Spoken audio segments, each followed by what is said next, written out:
Welcome to the Grayzone. I'm Max Blumenthal, and I'm going to be talking today to a true dissident who is living in Berlin, Germany. His name is CJ Hopkins. He is the author of a book that is effectively banned in Germany, and he's now being prosecuted for the cover of that book. He's also being prosecuted for a tweet where he is accused of insulting the German version of Anthony Fauci, Karl Lauterbach. And we're going and CJ has essentially been actually been found guilty by a German court of thought crimes and faces 60 days in prison or a 3,600 euro fine. This is the cover of CJ Hopkins' book, The Rise of the New Normal Reich. And I was proud to blurb this book. Now, here's the part in question. You can barely see this, but it's a swastika inside a mask, which he has portrayed as a symbol of mass compliance. And he has been found guilty for the cover of that book, and that book is effectively banned in Germany. So to discuss this situation and the broader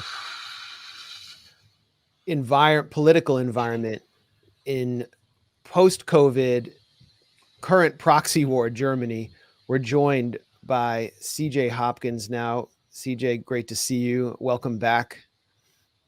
Thanks for having me back, Max. I appreciate it. Well, I'm sorry it's under such repressive circumstances, but I guess after the first time I talked, after our first conversation, I wasn't surprised that the German state has taken this action against you. So I guess just to describe what happened. Yeah, let me just try to be clear about it a little bit. You described it pretty well. What happened is in June, I got a letter from the Berlin state prosecutor notifying me that I was under criminal investigation for 2 tweets. Those are the actual charges. Is 2 tweets. And so I got a German lawyer, and the lawyer responded to the state prosecutor. First of all, just asked them, what are the tweets? Because they didn't even tell us what the tweets were originally. And then it turned out the 2 tweets were exactly what you said. It's the cover art of my book that I used in 2 tweets. In the first tweet, there was a campaign in Germany on Twitter going around at the time.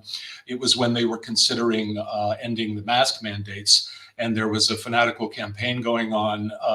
In English, it's basically people saying the masks stay on, and they were trying to whip up support to continue the mandates. And so I tweeted the cover art of the book, and I wrote in German, but in English it was basically, I said, the masks are ideological conformity symbols, and that's all they are. That's all they've ever been.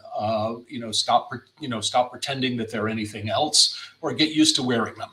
And there you can see the hashtag from the German thing on Twitter. And the second tweet was this tweet. You've got it up on the screen. Karl Lauterbach, our health minister, gave one of his many interviews to Die Welt, and they quoted him. That basically says in English, the masks always send a signal out. And I saw that and I thought, yeah, that's exactly my point. That's what they're for. That's what they do. So I threw my cover art from the book on that again and just quoted him and put the date on it, as you can see. And so those are my hate crimes. For that I am charged with, and this is a quote, I'm charged with disseminating propaganda, the intention of which is to further the aims of a former National Socialist organization, end quote. So basically I'm charged, for these 2 tweets, I'm charged with, supporting and furthering the cause of the Nazis. That was in June. Of a National Socialist organization or the National Socialist organization? Because there is a designated hate group in Germany called the NSO. Yeah, no, this is the wording of the law is a former National Socialist organization. Okay. They mean the Nazis. Yeah. So we got the tweets. My attorney responded to those tweets. We heard nothing back. The next thing I know, I don't know, a week, 10 days ago, we get what in German it's a Strafbefehl. In English, it translates as an order of punishment. So basically, that's advising me that I'm going to be punished for these hate crimes. You said it, a fine of 3,600 euro or 60 days in jail. Yeah, it's bizarre. That's where we are. What comes next is that I go to some sort of Kafkaesque trial, where this trial will be in front of the judge that already issued the order of punishment. So you can imagine how that's going to go, and then there's a lengthy appeal process to follow. But they've already found you guilty. So what is the point of the next trial? I mean, do they just lecture you sternly? No, there's a chance that this could be stopped and overturned. There's an appeals process. It's a strange system here. Basically, the Strafbefehl that I just got says, if we don't hear from you within 2 weeks, you're guilty and this is your punishment, right? But we're allowed, there are several steps. We can go now in front of the same judge, and my lawyer can make the same arguments that he's already exhaustively made in writing in front of this judge. And presumably this judge is going to decide the same thing that he's already decided. And then I'll have to pay those court costs, and then we'll appeal that to the appeals court. The appeals court could overturn it. The appeals court could overturn the decision. And if they don't, we'll go past that. I met with my lawyer this week, and I'm committed to taking this process all the way through to the end. Some people are telling me it could end up in the Constitutional Court, which is basically the Supreme Court of Germany. So the initial judge who found you guilty, rejected your free speech argument. On what grounds did the judge justify that rejection? Because to me, and pretty much everyone watching this, it seems like in any society that declares itself a liberal democracy, this kind of speech should be protected. And it is protected. Let me answer your question first. The judge cited no grounds, no explanation, nothing. Just here's the judgment, and this is going to be executed in 2 weeks unless you schedule this Kafkaesque trial. Just so people are clear, because a lot of Americans really don't understand or have a misunderstanding of the speech laws in Germany. Yes, they're nowhere near as strong as the First Amendment. They're based on, basically Article 19 of the Universal Declaration of Human Rights, like a lot of European countries. But there are protections here.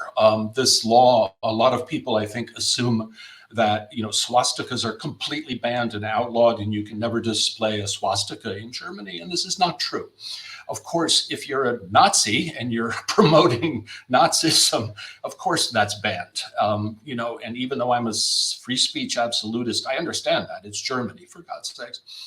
But there are specifically exceptions written into the German law. There are exceptions for art. There are exceptions for satire. There are exceptions for educational purposes. And there are specifically exceptions for people who are protesting or countering anti-constitutional activity, which is exactly what I have just done for about 3 years. All of the measures, all of the Corona measures, all of the the abrogation of the Constitution and everything was all completely anti-constitutional. So there are very clear exceptions written into the German law to protect even what I did.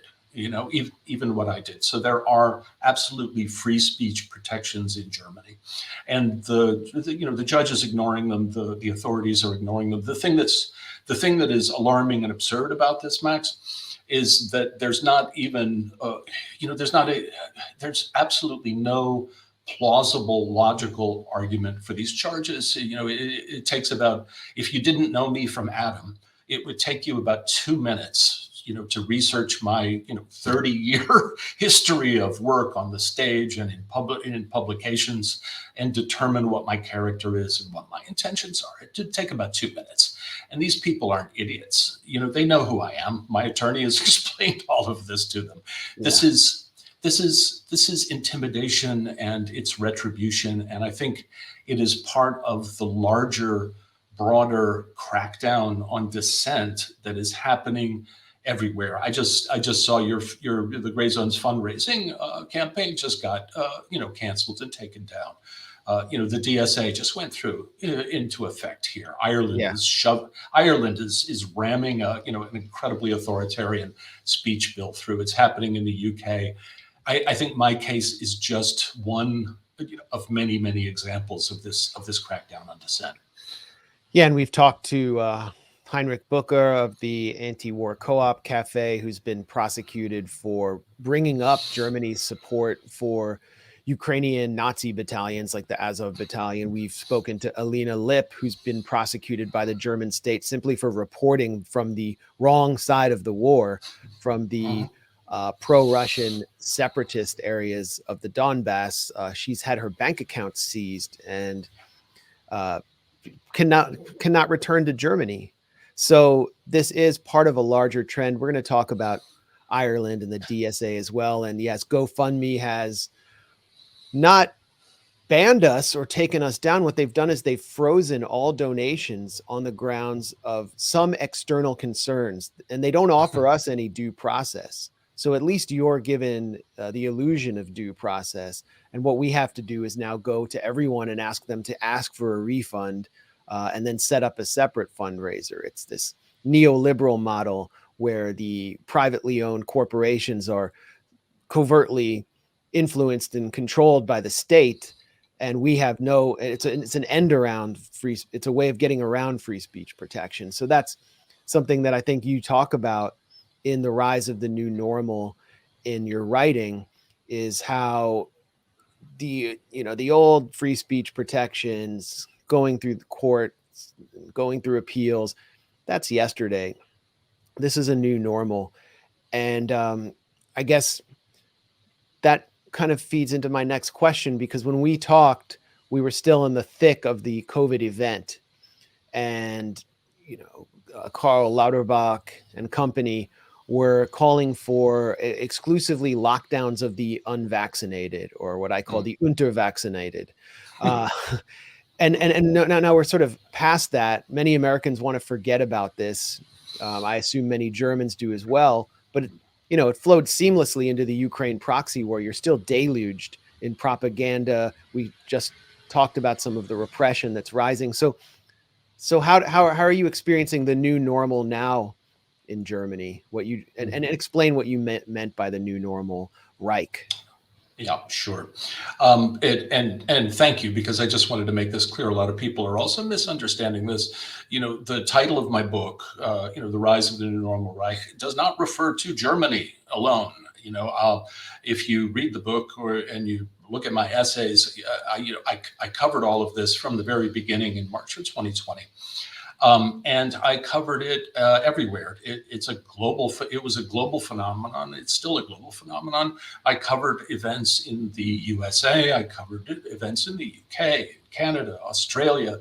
That title is not a reference to Germany. The new normal Reich is a global Reich, if I want to stay with the metaphor. And it just means regime. I mean, you're using it just means empire. Yeah, it just means empire. It's another word for empire, imperium or Reich. For anyone who doesn't realize it, also probably good to know that that book cover that you put up a couple times, my book cover, is playing off of William Shirer's classic international bestseller, The Rise and Fall of the Third Reich. My brilliant cover artist, Anthony Freda, and I, what we did is we said, okay, we're gonna basically copy Shirer's book cover, with some changes. And on Shirer's book, there's just the white circle with the swastika in it on the book cover. And what we did is we covered that swastika up with there it is, right there.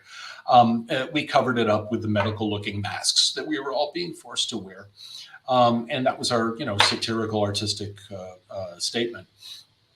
You asked me about, the new normal and where we are now. We're in a different phase.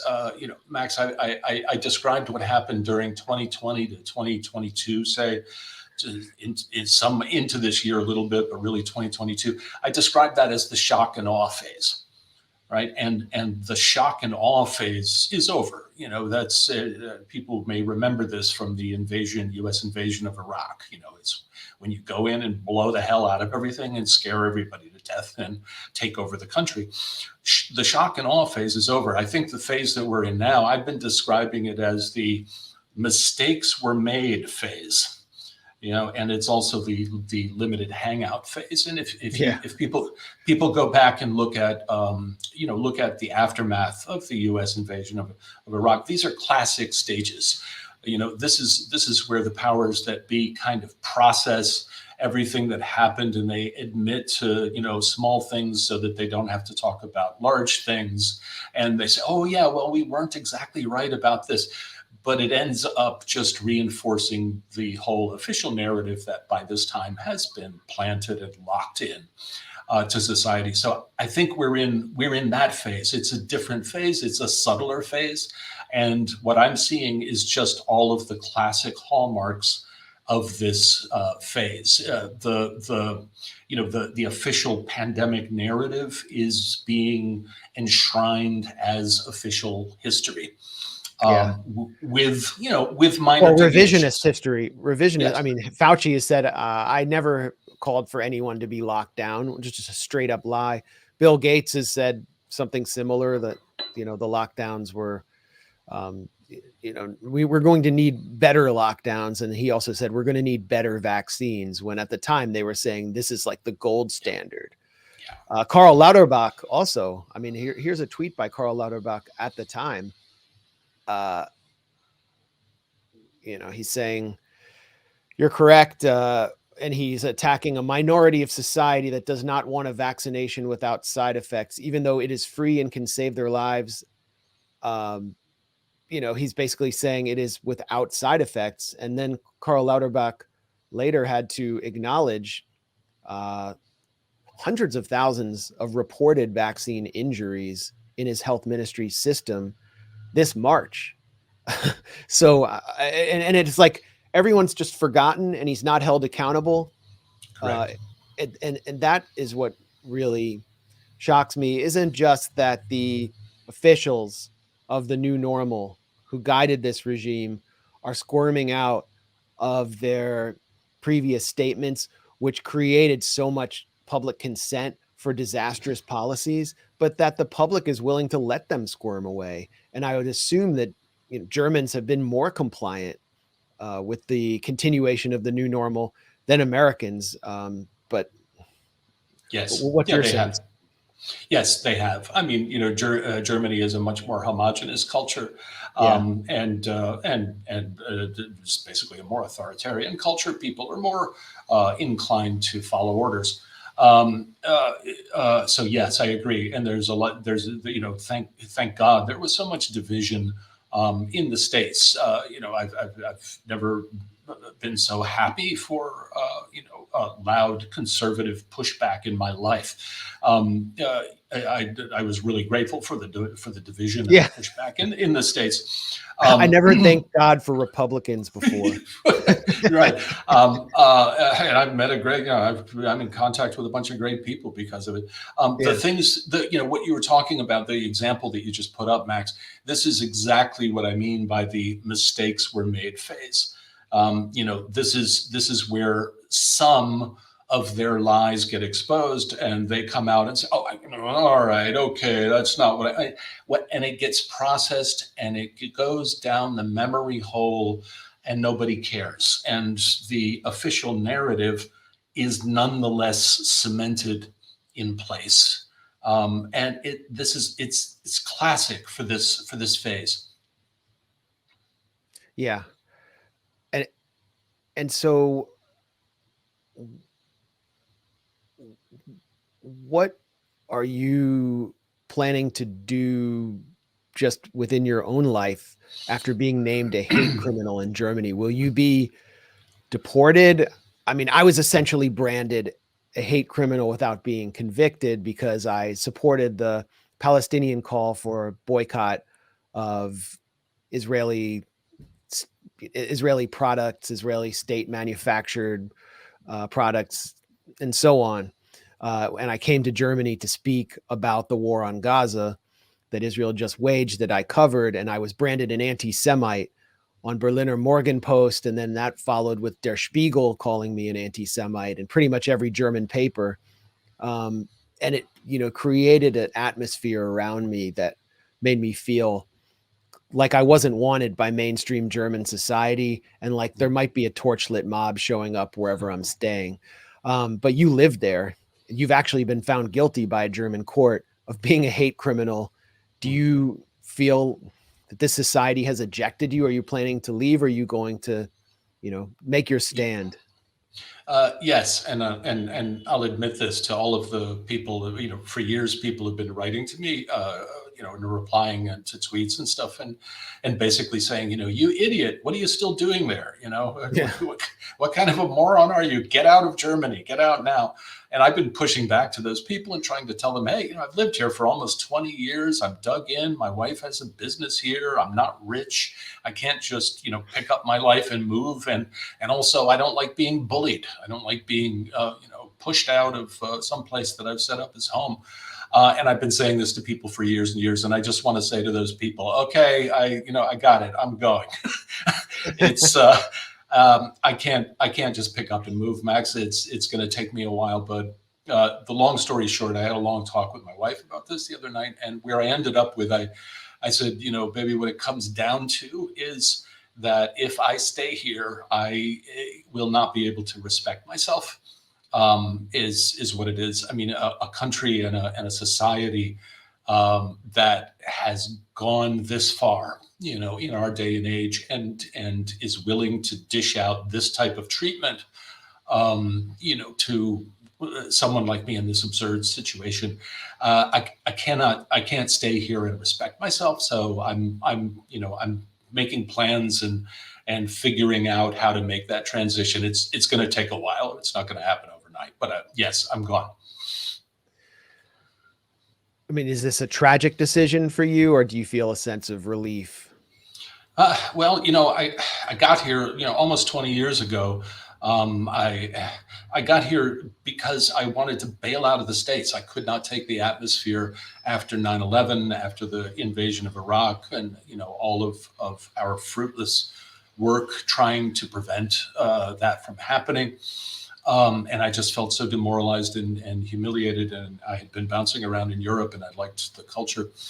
And so I ended up here, and I really didn't think about the longer term. But after a while, I figured, yeah, this is it. I guess I've set up a home in Berlin, and this is where I'm going to be. So I did not have any plans to leave. And as I said, my wife has got a business here, and we have a circle of friends and everything. Being driven out of Germany by this new form of totalitarianism was not in my plans at all. It's not what I wanted. Well, I mean, I'm here in Washington, D.C. People urge me to leave all the time. I've had some experiences being jailed under false charges for activism I participated in, challenging the U.S. coup against Venezuela. I was told not to use GoFundMe. People tell me to get off YouTube, use this alternative, get off this site and use this alternative site. And my view is, make me, because if they make me and I'm following the law and I'm actually following their terms of service, then at least they're proving my point about the facade of liberal democracy in the West and the reality of what Sheldon Wolin called inverted totalitarianism, where liberal democracy is simply used as a tool by unaccountable governing elites and people who aren't even elected to maintain the consent of the majority of people who still believe they're living in a democracy. I think Germany might be one of the most extreme models of what Wolin describes, and I think you're kind of the canary in the coal mine. Yeah, I understand. I understand that perfectly, and I laughed because that has been my stance, even here in Germany for the past few years. Is make me. I'm not going anywhere. You're not going to bully me out of here. And I think I got to the point this time with the actual criminal proceedings, where just to be honest, Max, I did the same thing in the U.S. I felt like I stayed there and I fought for as long as I could. I don't do what you do. I'm not a professional journalist. I'm a satirist. I'm an author, and what have you. So I bailed out of the States, and what I got to this time with this is, it's not my home country, and I don't need to take this. It comes down to what I said. I don't feel like, if I stay here, I don't feel like I can respect myself. I'm going to fight this fight all the way out to the end and take it as far as it can go, because I want to shine as much light on this crackdown on dissent. And again, I'm just one tiny part of this broader crackdown that's going on. I'm going to fight this as far as I can go with it, and I'll definitely stay for that. But once the dust has settled for this, I just turned 62 years old. I don't want to get old and die here. Well, I understand. Actually, during the COVID event, met so many people from Australia, Canada, and the US, but mostly Canada and Australia, and some Europeans in this beach town in Nicaragua who had just left permanently because they weren't even dissidents. These were small business owners, just regular people. They were terrified of what was going to come after this event, if it ever ended. So I made a short documentary about them that's on our YouTube channel. But there are many other people I knew in Europe who were talking about moving and didn't know where to go or didn't have the means to go anywhere. And so I think your situation is that you've certainly made your point about Germany. I don't know if you have any future projects planned about this saga, but you're continuing to write at your Substack about it. And I think there's so much to say because, as I said, you're a canary in the coal mine, not just for what's happening in Germany, but for what's happening globally. I want to play an exchange that took place, I think, in the Irish Parliament. And you mentioned this before about Ireland's new laws on misinformation and hate speech, which are very vague. And here you have the media minister of Ireland being challenged by the press about what constitutes misinformation. And I want to get your reaction to this because I assume, you're basically being accused of the same thing. The EU Digital Services Act came into effect, which will attempt to regulate so-called misinformation on social media platforms, and your own government's electoral commission will fulfill a similar role nationally. So is it not dangerous for democracy that powerful state institutions will get to decide what is and isn't true? I think this is actually a very important development for Ireland. So while the European Commission, leads on implementation and enforcement, provides the member states to establishment, to share responsibility depending on the circumstances of any particular situation. I think what we've done with Comisiún na Meán and setting that up as a regulator will protect children. Mostly, that's the priority, children from harmful content online, and I welcome this today. Sure, but I'm asking about the misinformation side of it specifically, whatever about child protection, that's a whole separate issue. I mean, is it right for government and state institutions to be able to say what is and isn't true? Look, we have, when it comes to misinformation, it's actually, it would point to the whole value of public service broadcasting and why we need reliable information. And I think under the DSA, you'll see that every state will designate a body to the DSC, and we have that person, that was John Evans, was appointed as our Digital Services Commissioner in on Comisiún, and I welcome the development. But I'm sorry, that's not an answer to the question. I'm asking you, do you think it's right and healthy for democracy for the government and the state to be able to decide what is and isn't true? Have you done any assessments, for example, to make sure that these regulations aren't abused or overused? I think everything that we see in misinformation, anything that can prevent misinformation, is to be welcomed. So you haven't done any assessment then to ensure that this isn't abused? The DSA would lie with Minister Coveney's department, but Commission Demand lies with me. Minister, in relation... Minister, just on the Digital Services Act again, is it really good enough that you failed to answer the question earlier about whether or not it's acceptable for the state to regulate information that people are allowed to say and decide what is true or false?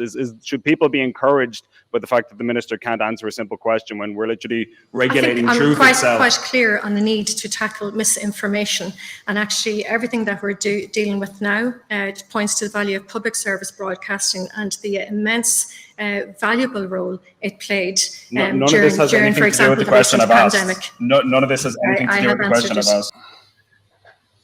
So that was interesting how she brought up the role of public broadcasting during the pandemic at the end. She sort of seamlessly transitioned from websites and online content that harms children and just misinformation, when I would think that the content that harms children is not misinformation, but coercion into harmful activity. And there's plenty of it online. It's easy to define. It would be easy for her to call out the media minister of Ireland, but she doesn't do so. And so it really highlights the dangerous world we're in with free speech, when misinformation, disinformation, malinformation, whatever that is being determined arbitrarily by states. And then you have this European DSA. So CJ Hopkins, what is the DSA? Why do you think it's dangerous? And what's your reaction to that exchange there in Ireland?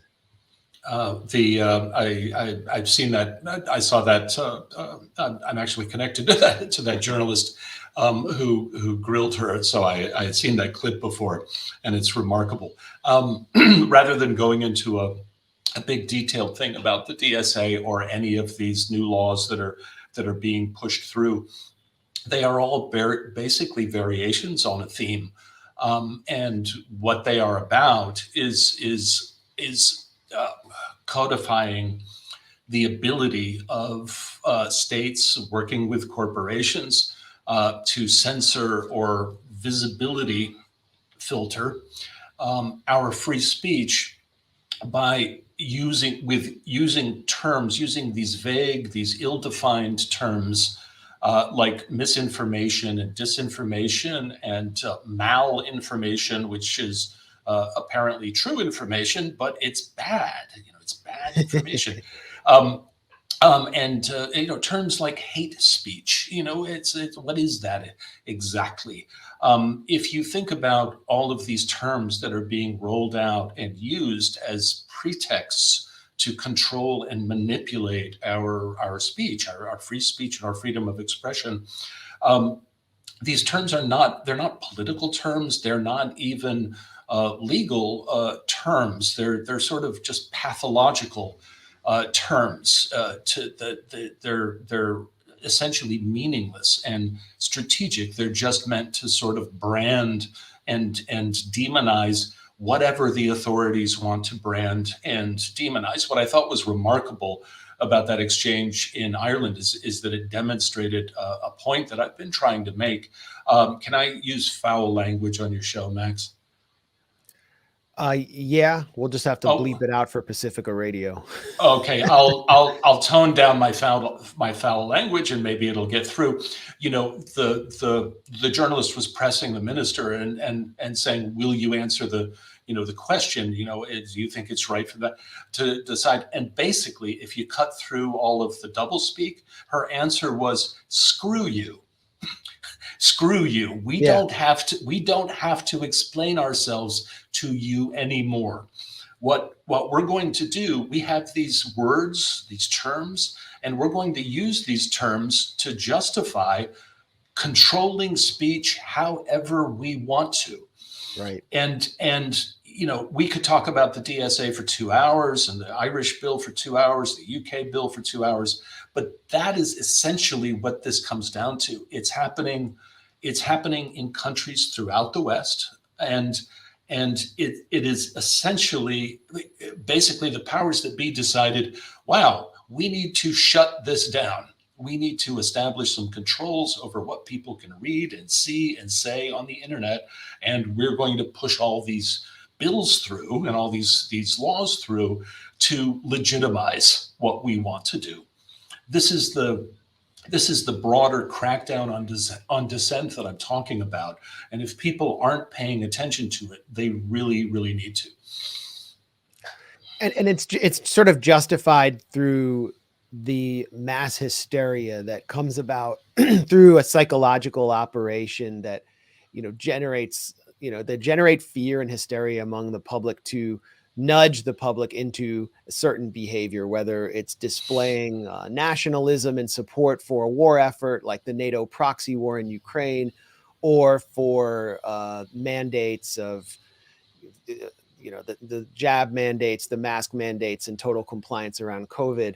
And you wrote so trenchantly about the mass conformity during the COVID event, which was brought about through fear, through just outright lying by officials like Karl Lusterbach. What do you see? Do you see anything on the horizon, another event that could accelerate this process of de-democratization and corporate state control over speech?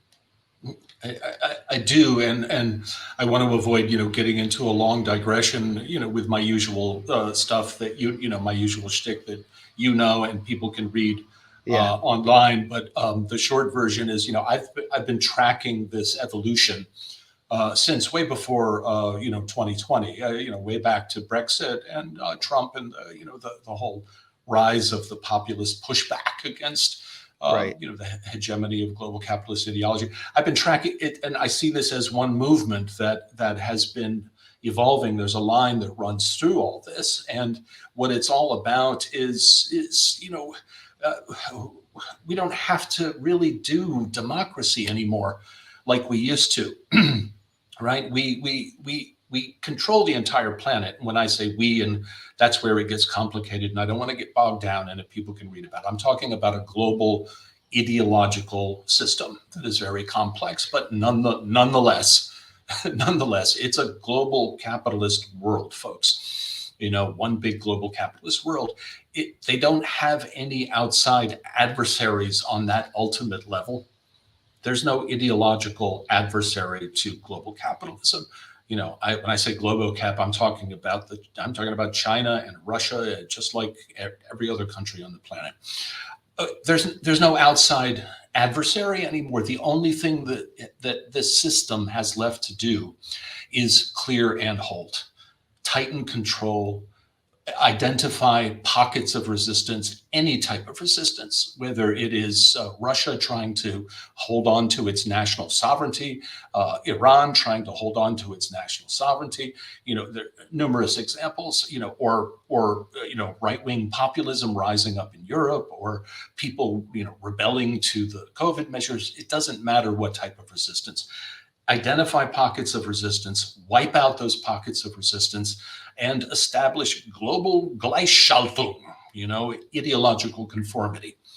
And that's what I see happening. As the system does this, it generates more and more pushback, more and more resistance. And we have seen that. We've seen this dance of resistance rising up to it, and then the system cracks down on it, and so on and so forth. We're coming into the US election season.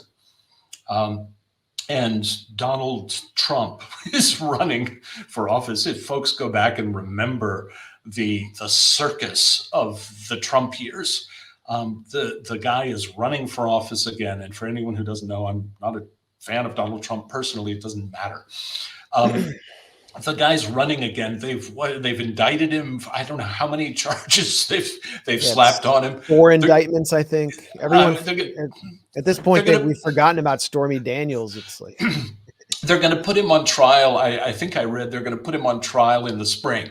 It's the Max. What I'm trying to say is what the system cannot allow at this point is for Donald Trump to win another term of office and go back to the White House. And I think that we might see some rather extreme measures to make sure that that doesn't happen. If I could just remind people, I know I'm babbling, I'm sorry, but if I could just remind people, when Joe Biden was inaugurated, all right, when after the the January 6th insurrection, a bunch, 300 or 400 unarmed people having a riot. Insurrection is going to overthrow the United States government. Silly. If you remember the Biden insurrection, no one was allowed to attend. You live in DC, you know this. The entire city was, locked down, soldiers in the streets, fences everywhere. And instead of allowing people to come to the inauguration, they had a field of flags. Yeah. They planted a field of, if you go back and look at that inauguration, I wrote about it, the message they were sending was incredibly clear. It's like we've killed Donald Trump. Here's his head. We're going to put it on a spike outside the castle so everyone can see it. Right? We're going to inaugurate Joe Biden, who can hardly get through 3 or 4 sentences. We're not going to let anybody come to the inauguration. We're going to shut everything down. We're going to occupy the city with soldiers. Are you folks getting the message? It's like, we're in charge. And if you resist, we'll call you QAnon. Absolutely. We'll call you QAnon. We'll call you all sorts of names. And hey, maybe we'll charge you with ridiculous, fictitious crimes if you're loud enough. The message, what I see, Max, the message that the system is pumping out is we're not playing grab ass anymore. We're in charge. We want you to know that we're in charge. We're not following the old rules of democracy anymore. And if you rebel against us, if you push back against us, we will crush you. We will crush you. And guess what? Most people, we've scared them. We've terrified them into a state that they will applaud while we crush you. Right? That's the message that I'm getting. So yeah, I think we may have some fireworks coming up in the next year or so.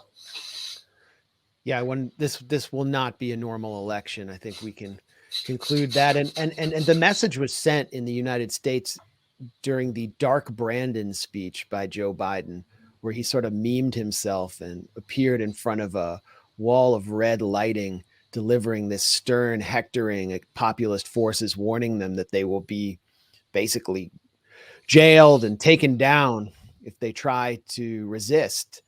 And we've seen pretty much compliance from the left or submission from the left as Donald Trump is indicted under the Espionage Act, or as these septuagenarian oath keepers who kind of ran around in circles like headless chickens during January 6th on the grounds of the U.S. Capitol are sent to jail pretty much for the rest of their lives for appearing there, Stuart Rhodes being one of them.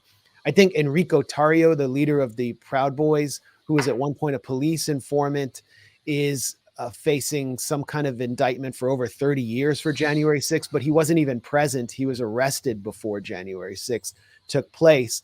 All of this is happening while the sort of activist left shrugs because they see these as their ideological enemies and aren't looking at the broader principle. But I wanted to ask you finally, CJ Hopkins, because you are, you do have this history as a satirist, a writer, someone who's been involved in intellectual life for decades on the left, about the response of the intellectual left, the left intelligentsia, to this global crackdown from disinformation, like laws against disinformation, the state counter disinformation initiative, just the crackdown on speech.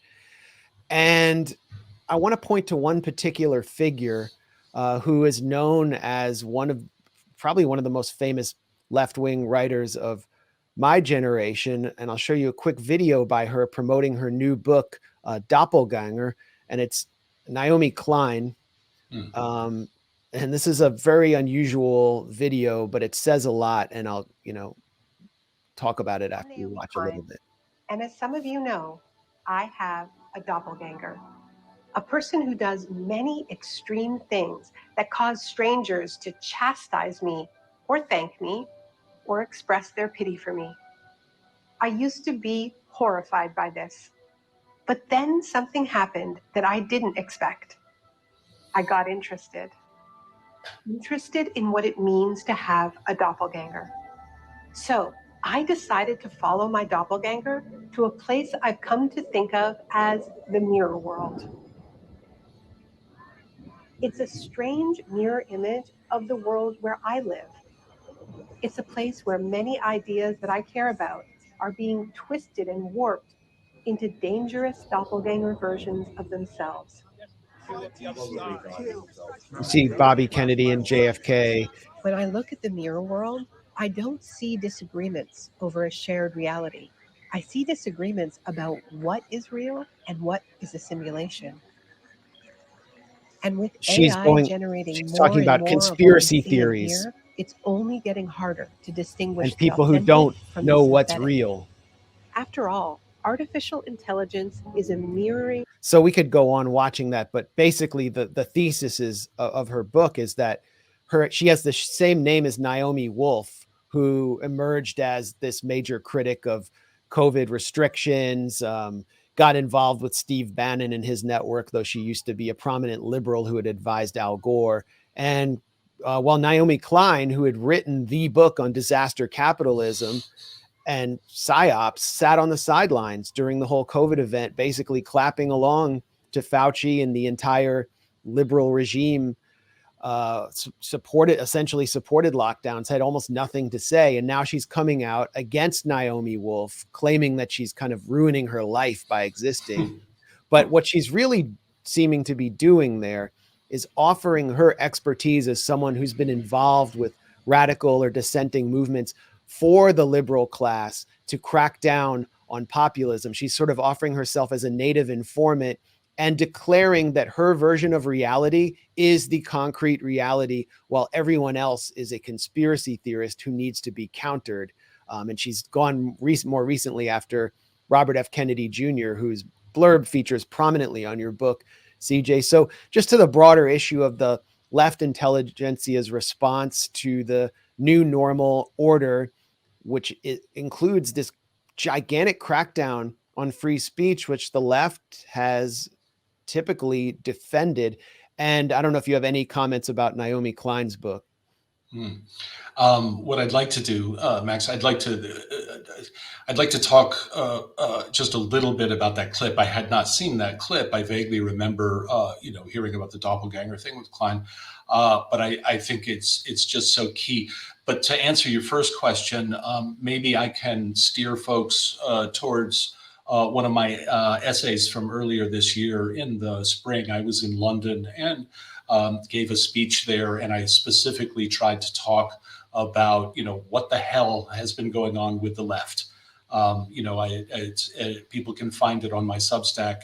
The essay was called "The New Normal Left," and I got into it in pretty great detail. My analysis of why this is happening, why most of what we I'm an old lefty for anybody who doesn't know. Most of what we thought of as the left is now completely aligned with this new nascent totalitarianism that is developing. I go into it in great detail, and maybe I can just ask people to look at that, because the answer is really long and kind of complex. The thing that I think I can talk about quickly is that example that we just saw, because it speaks directly to what I was just talking about. I was talking about this power system that we live in, this global power system that does not have any external adversaries. And when you are a global power system that does not have any external adversaries, any external ideological adversaries, you don't need an ideology anymore in the way that we understand ideology, right? Your ideology becomes reality, right? And that is a perfect example. I wrote about this in another essay that I encourage people to read, called "Pathologized Totalitarianism 101." Right? The totalitarianism that is developing now, I believe a new form of it is developing now. It is not 20th century totalitarianism. There are similarities, many, many differences. One of the key differences is this. right? Instead of, it's not one ideology competing against another ideology. It's people like Naomi Klein saying, oh, what's wrong with these crazy, sick people who don't recognize reality? In other words, the system has taken upon itself the authority to dictate what is real.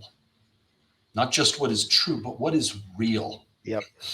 And anyone who contradicts them, anyone who contradicts this narrative, we're not political opponents anymore. We are people who do not perceive reality correctly. And this is what I mean by pathologized totalitarianism. It is much more insidious. It erases politics. It erases the political nature of the conflict, and it turns us into deviants, into abnormal pathological deviance. And it is a feature. It's not an aberration that's happening by accident. What Klein was just doing in that video is an absolutely perfect example of what I've been writing about for a couple of years now. And it's that ideology that's at the root of your prosecution in Germany and the investigation, the official investigation that preceded it of Roger Waters for performing the decidedly, obviously anti-fascist rock opera The Wall within his concert tour in Germany. They never have to explain why they're doing it. They don't have to answer questions if they got it wrong. The State Department declared Roger Waters an anti-Semite for that performance and doesn't have to explain why. So I thank you for explaining this situation to us, CJ. That it's really unfortunate, but at the same time, I think it's illustrative, and it does a favor to people who aren't quite aware of what we're up against when you're able to explain so articulately how dire the situation is. I don't know if there's anything you want to add. I said we'd talk for 30 minutes, but as always, we go long. Once we get going, Yeah. I do want to add one thing. I wrote it, in my last piece. You just said it, Max. You're not sure if people realize how dire the situation is. I just want to stress something. I've been working with some good people, and some stuff is going to come out soon. Trying to defend. We're at a point where we're organizing to try to defend our fundamental democratic right to free speech. That's how dire the situation is, folks, is this basic fundamental right, which is the foundation of all of our other rights, is under serious threat. It is under attack. And if I can just urge people, and I'm talking about people, if anyone, who knows, I'm talking about people who people who hate my guts, who think that I'm horrible and, think nasty things about Roger. You don't have to like me. Think about this principle, this fundamental democratic principle. If we allow this to be destroyed, then we've got nothing. All of our democratic rights, our other democratic rights, mean nothing if we're not free to express ourselves and to report things and to disagree with each other publicly. It's my current focus right now, Max, because I feel that it is seriously under attack. And if we lose it, if this succeeds, we're really headed down a dark road, and I don't think most people are apprehending where we are and where we're headed yet. And I'm just urging people to pay attention and to look into this stuff, regardless of whether you think I'm a COVID denier or a conspiracy theorist or whatever. Forget about me. Look into this stuff yourself. Look at these bills. Look at the repression of free speech that's being carried out, and think about that. Think about it. Are you willing to lose this fundamental democratic right because somebody said something that offends you?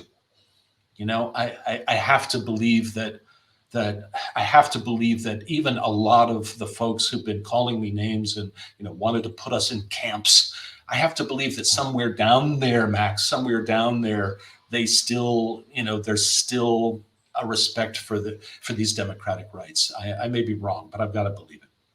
Well, many people might not understand how dangerous the situation is until it happens to them. And unless they're enthusiastically on the side of officialdom, it will. So CJ Hopkins, author of The New Normal Reich and German thought criminal, thanks for joining us at the Grayzone, and we'll keep following your case. Thank you, Max. It was a pleasure as always. Absolutely.